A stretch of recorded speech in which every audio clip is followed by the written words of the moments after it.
सुनेंगे भैया बाबू सुनो मेरे लाल सुन लो सबक पढ़ा सुन लो मेरे लाल।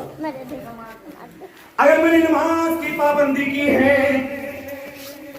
रमजान शरीफ के रोजे का एहतमाम किया है, अल्लाह के कुरान शरीफ की तिलावत की है, सदकात व खैरात की तरह गरीबों मिस्कीनों में दिया है, मदरसा मस्जिद में चंदा दिया है, अपने माँ बाप की खिदमत किया है, तो गोया कि ये मौत की तैयारी है। सुभान अल्लाह। चुगलखोरी से अपने आप को रोका है, गीबत से अपने आप को रोका है, लोगों को की बुराई करने से अपने आप को रोका है, लोगों की तंज और ताना से अपने आप को रोका है। तो ये मौत की तैयारी है। नेकी बटोर रहे हैं, ये नेकी की तैयारी है। तस्बीह पढ़ रही है, नेकी ये मौत की तैयारी है। ज़कात देते हैं, सदकात निकालते हैं, खैरात गरीबों में बांटते हैं, ये मौत की तैयारी है। 5 वक्त नमाज पढ़ते हैं, ये मौत की तैयारी है, ये कब्र की तैयारी है। और सुनो, जैसे दुनिया में बच्चे का इम्तिहान के पर्चे में टाइम और वक्त फिक्स रहता है, ऐसे हमारे और आपकी जिंदगी का भी टाइम फिक्स है। और जैसे उस पर्चे में सवाल फिक्स होता है, ऐसे हमारा और आपका भी सवाल फिक्स है। जब आदमी इंतकाल कर जाता है, कब्र में लोग लेटा कर चले आते हैं, 3 सवाल होता है। 3 सवाल। मां रब्बुका, मन रब्बुका, मां दीनुका, मां तकुल्लु फी शान हक़्क़ि हाज़िर रुजुल। 3 सवाल फिक्स है। न किसी से 2 होगा, न किसी से 4 होगा, 3 है तो 3 है। और जो टाइम फिक्स है वो उसी टाइम में वो पहुंचेंगे, चाहे आप दिन भर वहीं बैठे रहो कब्र पर, चाहे पूरा गांव हिला खाते रहे कि हम ना वैद्य फरिश्ते ना वैद्य, हम सवाल जवाब नहीं करेंगे। अल्लाह का कानून अटल है। कोई भी अच्छे अच्छे सुल्तान बादशाह, अच्छे अच्छे आलिम, अच्छे अच्छे कारी, अच्छे अच्छे लोग नमाजी, अच्छे अच्छे परहेजगार दुनिया से, सबको मौत आई और सबको मौत आएगी। कुल्लु नफ्सिन ज़ाइक़तुल मौत। अल्लाह ताला कलाम मजीद में इरशाद फरमाता है, हर ज़ी रूह को मौत का मजा चखना है। जनाजा के टाइम उस मौके पर मौलाना अब्दुल कलाम साहब जो बर्फबारी पढ़ाने आए हैं, नए वाले, उन्होंने इस टॉपिक पर रखा था, लेकिन गुफ्तगू कोई और कर गए थे। उसी टॉपिक को मैं रखा हूँ आज। आप सुनिएगा इंशाअल्लाह क्या मैं बताऊंगा। आपको कब्र तक, हमको कब्र तक जाना है और वहां सवाल होगा। गोया कि वो एग्जाम गाह है, इम्तिहान गाह है। एग्जामिनर नंबर देने वाला रब है, गाड़ी करने वाले फरिश्ते हैं। अल्लाह ने अपने फरिश्तों को भेजा, नीली नीली आंखें, बड़े बड़े बाल, काला काला चेहरा, डरावनी शक्ल।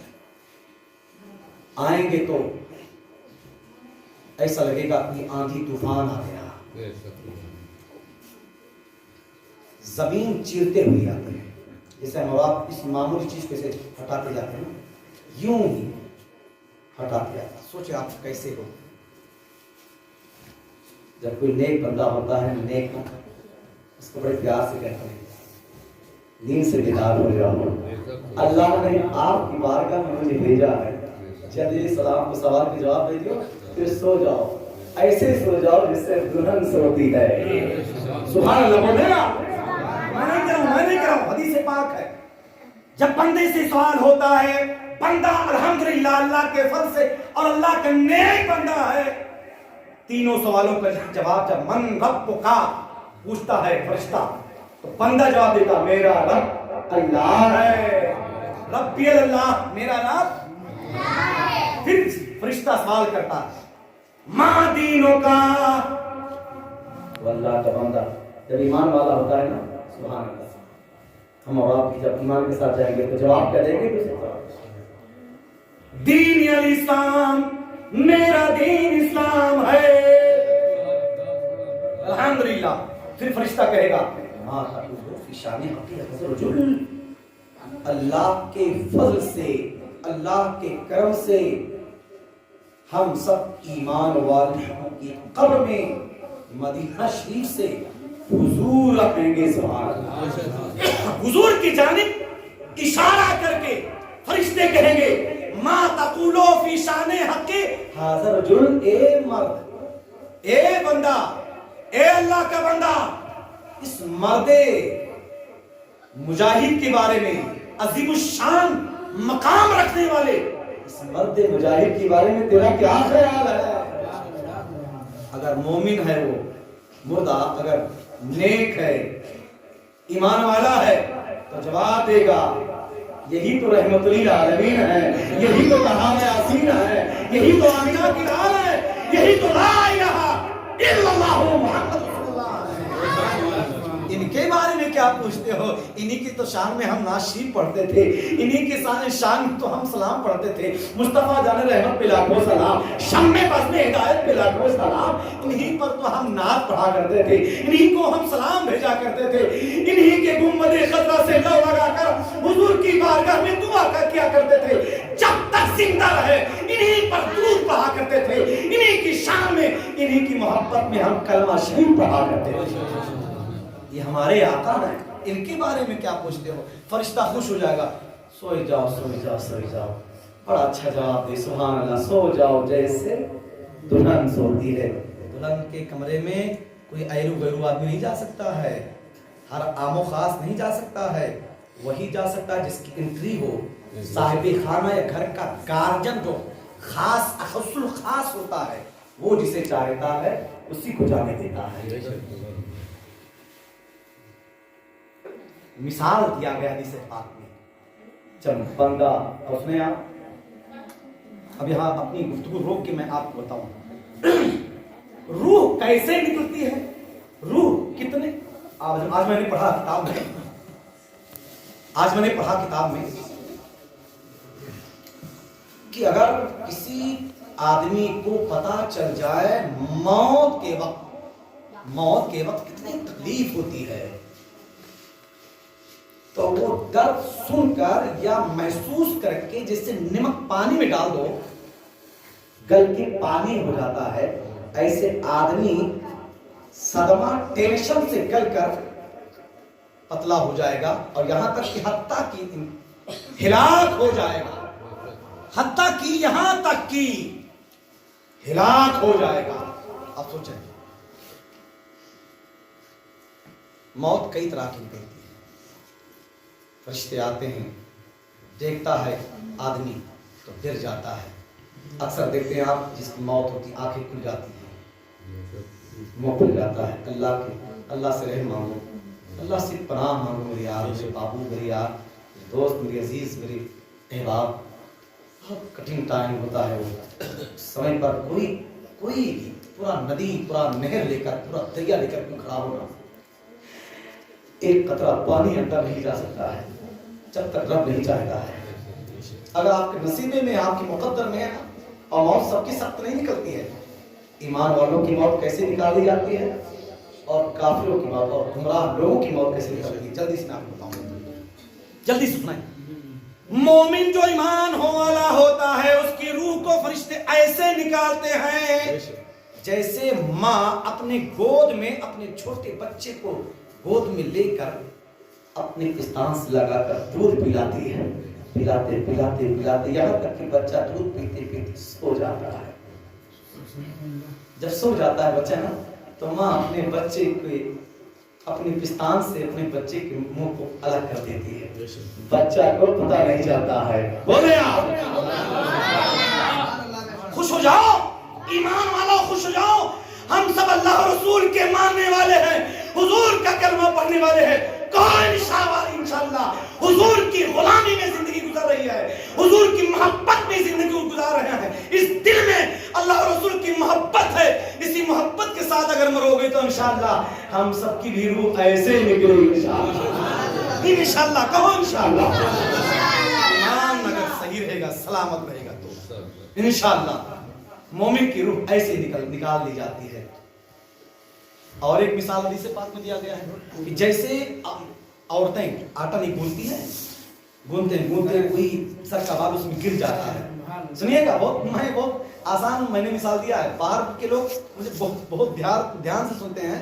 अगर मैं आधा घंटा बोलने के प्लान हूं तो बोलते हैं बोला करो तू, लेकिन आप कि मैं यहाँ रहता हूँ ना तो काफी मिलाप रहता है, काफी हिंसे हूँ तो उतना वो नहीं है। सुने, मेरी माँ बहनें जब आटा गूंथते मुकम्मल कर लेती हैं, लोई बना लेती हैं, मुकम्मल हो गया, तो कभी कभार उसमें बाल गिर जाता है। यहाँ चाहे होटलों में आप देखते हैं कभी कभी बाल आपको मिलता होगा, लेकिन आप तो पाबंदी है कि वहाँ एक जालीदार एक टोपी एक होता है, एक ड्रेस होता है, एक होता है, इतना कभी गिर जाता, वहाँ भी मिलता, मैंने देखा होटल में। तो मेरी माँ ने जब आटा गूंथ कर लोई बनाती थी, बड़ा सा तैयार करके उसमें आटे में गूंधे हुए आटे में बाल गिर जाता है। तो जब देखती हैं या रोटी बनाने लगती हैं तो उसमें जब बाल देखती तो यूँ खींच देती हैं, एक कोना पकड़ते हैं उसके बाद खींच देती है। आप बेसिक किसी से मैं कहूँ अपन दिमाग लगाएंगे और बताओ बलवा कहाँ रहा, कहाँ से खींचेगा, का रास्ता बताओ, सुराग बताओ।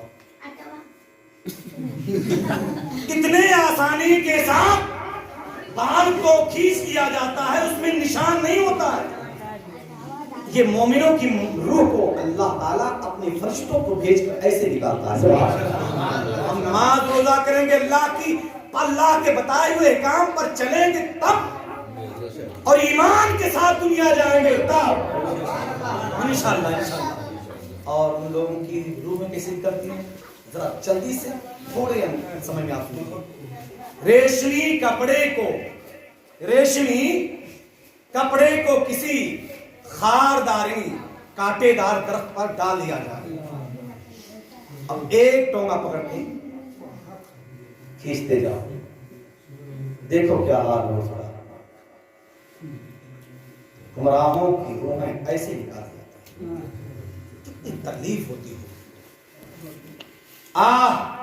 पनाह मांगे हम अपने रब से, मौला मुझे मौत दे तो वैसी मौत दे जैसी हुजूर ने मिसाल दिया है कि माँ अपने शीरखार बच्चे को जैसे अपनी पितान से लगा के दूध पिलाती है, बच्चा सो जाता है, माँ अपने बच्चे को अपनी पिस्तान से अलग कर देती है, बच्चे को पता नहीं चलता। मौला वैसे ही मुझे मौत आ रहा, मौला कभी भी मौत आए ना तो ऐसी ही मौत आए।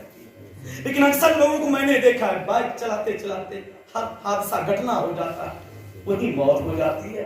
अक्सर मैंने देखा है ट्रेन में भी जल्दी फोटो बार बार आता है कि ये फला ट्रेन वहां से निकली गोरखपुर जा रही थी, उसमें आदमी लेटा था, बस खत्म हो गया। कहाँ किसकी मौत आ जाए कुछ पता नहीं। अभी आज मेरे व्हाट्सएप पर एक फोटो आया, वहां कई ग्रुप में डाला हुआ था कि कतर में एक आदमी रहता, फला उसका पूरी एड्रेस लिखा हुआ है, काम करने गया था, खाना खा के थोड़ा लेता, बस मौत कहाँ आ जाए, कब आ जाए पता कर नहीं आएगी, किसी को नहीं पता है। आदमी हो जाए, हो नमाजी हो, बेनमाजी हो, किसी को कुछ पता नहीं। तो जब पता नहीं है तो तैयारी में लग जाओ, तैयारी में लगे रहो, पता नहीं कब आ जाए, बुलावा कब आ जाए। तैयारी बनाए होगे इंशाअल्लाह, तो जब जाने का टाइम आ गया तो खुशी खुशी चले जाओगे। वरना जैसे वो बच्चा इम्तिहान में तैयारी नहीं किया था, पढ़ाई नहीं किया था, टाइम निकल गया, बड़ा अफसोस हुआ, आंखों में आंसू भर के कहा काश अगर पढ़ा लिखा होता, अगर मेहनत किया होता तो आज खटाखट सवाल का जवाब दिखता। तो अगर हम तैयारी नहीं करेंगे मौत की ना, मौत का जब आए फरिश्ता रुक जाते, बताओ टाइम भेजिए, मौत में कुछ नेक काम कही नहीं। फरिश्ते अल्लाह के हुक्म से हजरत मूसा अलैहिस्सलाम की बारगाह में आए,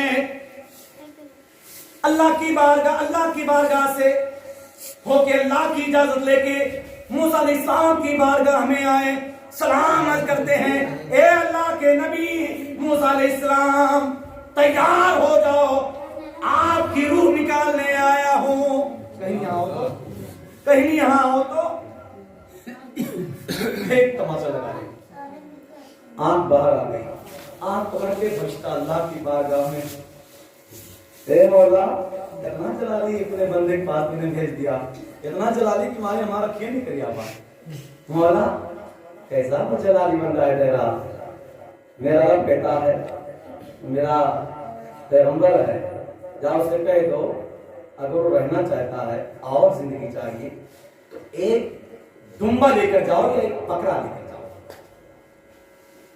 मेरे पैगंबर मूसा से कह दो अपना हाथ हथेली फैला के घने बाल वाले दुम्बे को या बकरे को, घना जिसमें ज्यादा बाल, अल्लाह ने फरिश्ते से कहा ले जाओ मेरे पैगंबर मूसा से कहो अपना हाथ उसी पे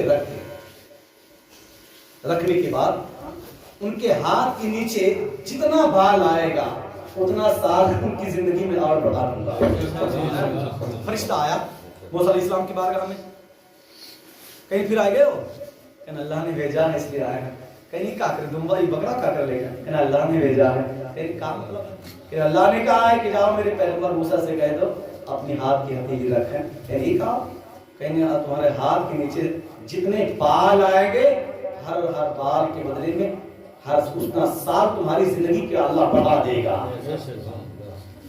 अल्लाह ताला की बारगाह में अरीजा पेश करते हैं मूसा अलैहिस्सलाम की। अब फरिश्ता से कहते हैं मूसा अलैहिस्सलाम तू रुको, हम डायरेक्ट बात करी था। और कोहे दूर में अक्सर कोहे दूर पर अक्सर हजरत मूसा अलैहिस्सलाम जाया करते थे। इल्मी ये बयान है, सुनिएगा, ये कहावत कहानी नहीं है, बिल्कुल मैं कुरान में जो कुरान शरीफ में है मैं उसको बता रहा हूँ, सुने। अल्लाह की बारगाह में मूसा अलैहिस्सलाम ने अरीजा पेश किया, ए मेरे परवरदिगार तूने अपने फरिश्ते को भेजा है और भेड़ जो दुम्बा या बकरा लेके भेजा है इस गरज के तहत भेजा है। अल्लाह ने इशारा फरमाया हाँ ए मूसा मैंने ही भेजा है। हाथ रखो ना,